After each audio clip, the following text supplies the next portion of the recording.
പഠിത്തം ചിലപ്പോൾ അങ്ങനെയാണ്. ചില സ്വപ്നങ്ങൾ നമ്മൾ മറന്നാലും മൂപ്പര് മറക്കൂല. ഈ +1 +2 ഒക്കെ പഠിക്കുമ്പോൾ ഒരു മോഹം ഉണ്ടായിരുന്നു, ഒരു പുസ്തകം എഴുതണം. നമുക്ക് എന്തൊക്കെ എഴുതി കൂട്ടി കുറേ ഒക്കെ അയച്ചു കൊടുത്തു, ഒന്നും എവിടെയും വന്നിട്ടില്ല. പിന്നെ മെല്ലെ ആ സ്വപ്നങ്ങളൊക്കെ അങ്ങ് മാറുന്നു.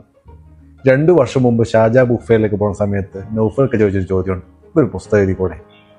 എഴുതാന്ന് വെറുതെ അങ്ങ് പറഞ്ഞിട്ട് അങ്ങ് വിട്ടാ ചെയ്തേ. പക്ഷെ ബുക്ക് ഫെയറിൽ വെച്ചിട്ടാണ് ഒലീവിൻ്റെ സന്ദീപ് ജിയെ പരിചയപ്പെടുന്നത്. മുമ്പ് ആദ്യം ചോദിച്ചൊരു പുസ്തകം അത് എന്നാണ്. പിന്നെ മെല്ലെ തുടങ്ങലായി. ഈ എഴുത്ത് എന്ന് പറഞ്ഞാൽ അത്ര സിമ്പിളല്ല, നമ്മൾ സംസാരിക്കുന്ന പോലെ എളുപ്പമല്ല പരിപാടിയല്ലെന്ന് പിന്നെ മനസ്സിലായത്. നമ്മൾ സംസാരിക്കുന്ന ഭാഷയും എഴുത്തിൻ്റെ ഭാഷയും രണ്ടാണ്. അങ്ങനെ കുറച്ച് കഷ്ടപ്പെട്ടാലും എഴുതി. കുറേ കഥകൾ കുട്ടികൾക്ക് പറഞ്ഞു കൊടുക്കേണ്ട കഥകളാണ്. അത് പേരൻസും ടീച്ചേഴ്സും കുട്ടികൾക്ക് പറഞ്ഞു കൊടുക്കണം. കുറച്ചൊക്കെ ഞങ്ങളുടെ അനുഭവങ്ങളാണ്. ആ അനുഭവങ്ങളും കഥകളും കൂടി കൂട്ടിച്ചേർത്ത ഒരു പുസ്തകം എഴുതി തീർത്തിട്ടുണ്ട്. ഒലീവിന് കൊടുത്തു. അതിൻ്റെ ഡ്രാഫ്റ്റായി. ഇനി മെല്ലെ അടുത്ത സ്റ്റെപ്പുകൾ ഇങ്ങനെ കടന്നു പോകും. ഈ യാത്രയിൽ ഏറ്റവും കൂടുതൽ കടപ്പെട്ടിരിക്കുന്നത് നിങ്ങളോടാണ്. കാരണം സന്ദീപ് ജി എന്നെ കാണുന്നതും പരിചയപ്പെടുന്നതൊക്കെ വീഡിയോയിലൂടെയാണ്. ആ വീഡിയോ എന്നെ സപ്പോർട്ട് ചെയ്ത് നിങ്ങളെ ഓരോരുത്തരുമാണ്. അപ്പോൾ ഈ പുസ്തകം ഇറങ്ങാൻ നിങ്ങൾ കൂടി കാരണക്കാരാണ്. അപ്പോൾ അതിൻ്റെ സ്റ്റെപ്പിലേക്ക് കിടക്കാണ്.